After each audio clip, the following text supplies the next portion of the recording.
guys, it's your girl Tiff. Welcome to the Change Talk YouTube channel, the official YouTube channel of Awakening Change Counseling Services. Join us here every Thursday night at 9 p.m. where we'll talk about a host of topics related to behavioral health, leadership, and self-care. Don't forget to hit the button to like, subscribe, and share with all your friends and followers. I'll see you guys soon.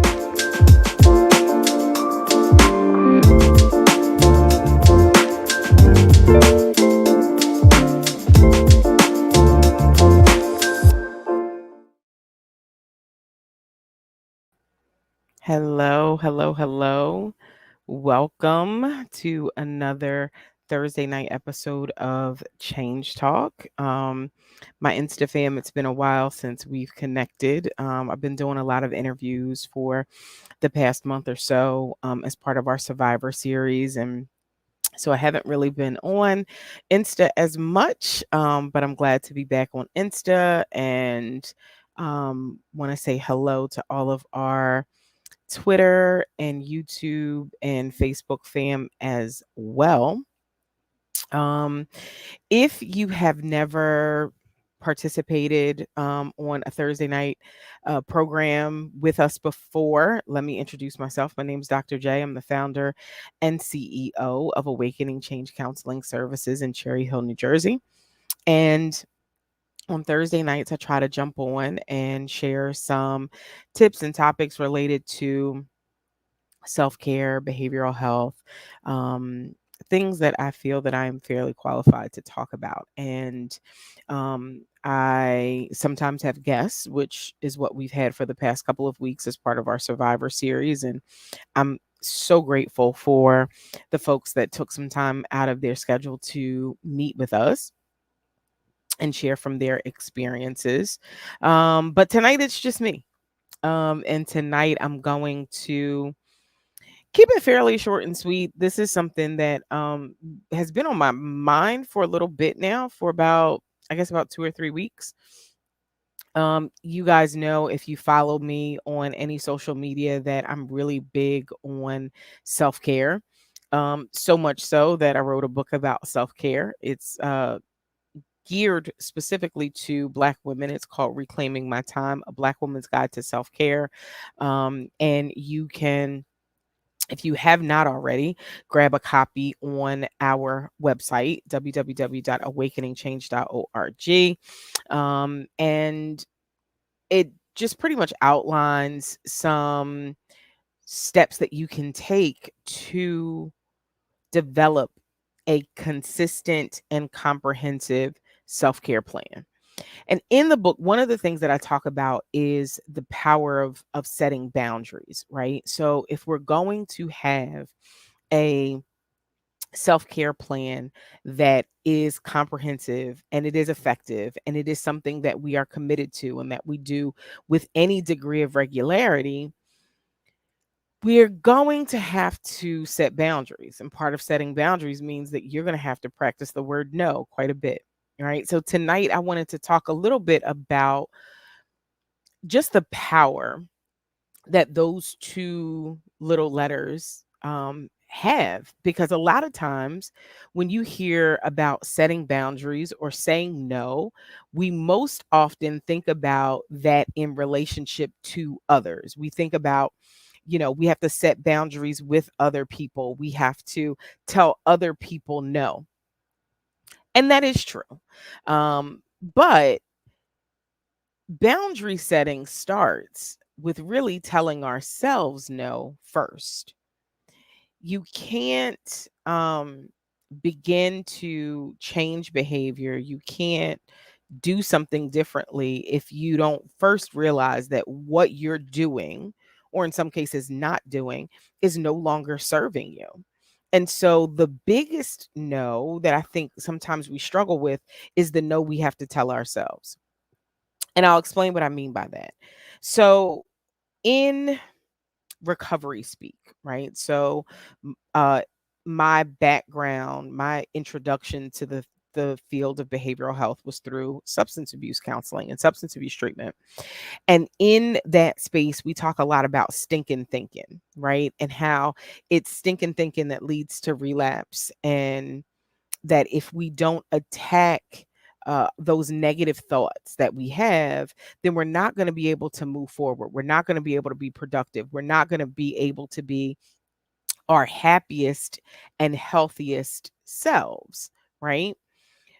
When it comes to setting boundaries and when it comes to establishing a self care routine, we have to attack the stinking thinking that we have around those concepts, right? So, what do I mean by stinking thinking? Well, one way that we practice stinking thinking is in this all or nothing mentality, this very black or white. Either I'm practicing self care or I'm not. Either I'm doing all the things or I'm doing nothing.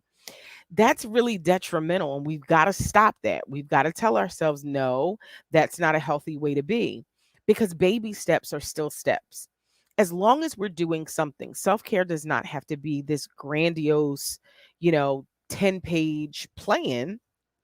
It just has to be something that is doable for us. And that doable for us may mean taking it- taking the extra 5 or 10 minutes in the morning to finish your cup of coffee or tea or your smoothie or whatever it is before you do anything else. Challenging yourself to sit and be present and give yourself all of the time that you need to start your day correctly. Now, that doesn't mean you also have to, you know, take on the what are the other dimensions of self-care? You got to take on your finances, you got to clean the house, you got to do. No, if you sat and were present with your thoughts and your feelings, and you helped yourself get centered for the day, and you said no to those thoughts that wanted to keep racing and rambling and getting you on this perpetual to-do list, then guess what? You practice self-care today. And even though you might have a goal to do a little bit more, maybe you want your self care time to be an hour a day, you can't get to that hour unless you start with that 5 minutes. It's really that simple. So you have to tell yourself no to those very limiting beliefs and those negative thoughts that keep us stuck believing that we don't have the skill set, or we don't have the time, because that's the biggest thing that we tell ourselves, that we don't have the time, we don't have the skills, we don't know how to do this self-care thing. We do. The other way that we have to practice telling ourselves no is we have to be careful that we don't fall into a place of it's all them and it's not me. They're the people I need to stay away from because they're the ones that are toxic and they're the ones that are doing everything. No, rarely is it that cut and dry. Do we have some very clearly identified toxic people that we may be in contact with? Absolutely. But we also have to look at the part that we play. We keep allowing those toxic folks into our spaces. So we have to tell ourselves, no, we're no longer going to allow those people access to us. And we have to tell ourselves that it is okay to set that boundary, that it is okay to say no to wanting to people please, no to wanting to perform, no to the gnat that seems to want to fly all around my head right now. It's okay to say no. And sometimes, and I think this is the biggest one, it is okay to tell ourselves that no, we will not bash ourselves, beat ourselves up, and create a shame storm for what we haven't done. No, we're not going to do that. We're going to start giving ourselves grace.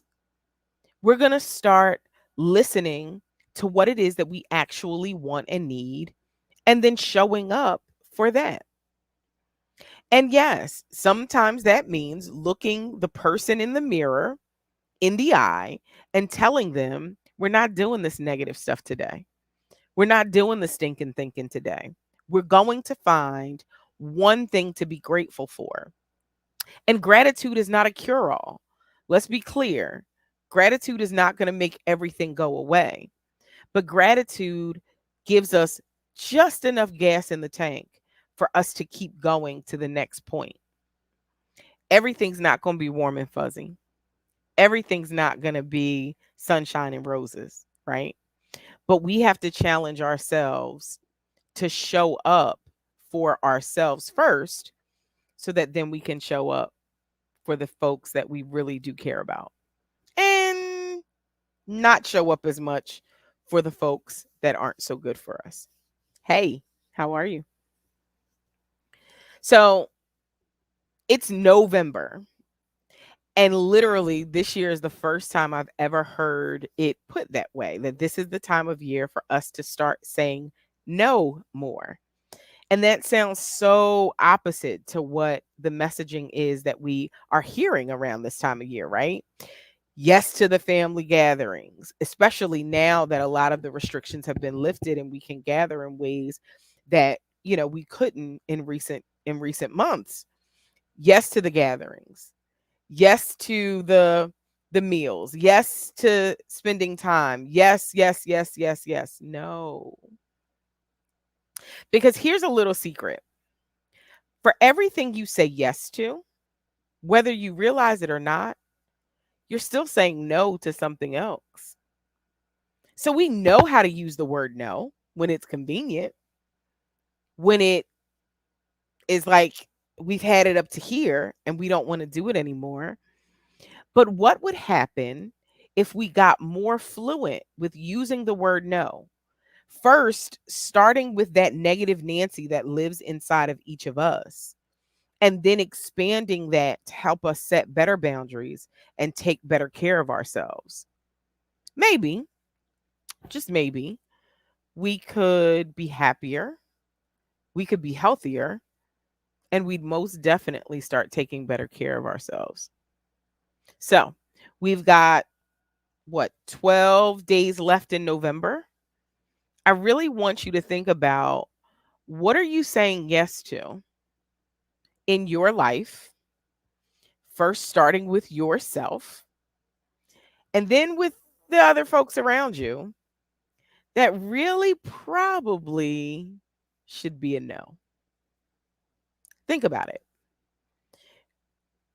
There are a lot of things that we just kind of accept. We don't have to. You are always at choice. You can choose whatever action you want. Now, you're not free of the consequences from those choices, but you absolutely have the power to choose. So take your power back, not just for November, but let's start practicing this so that it becomes a lifestyle. No is not a dirty word. No is one of the most powerful words that we have. We just don't use it as much. So that's my challenge to you. I want you to start saying no more. Say no first to those negative and self defeating thoughts. Say no to the stinking thinking that keeps you locked into stress, overwhelm, frustration.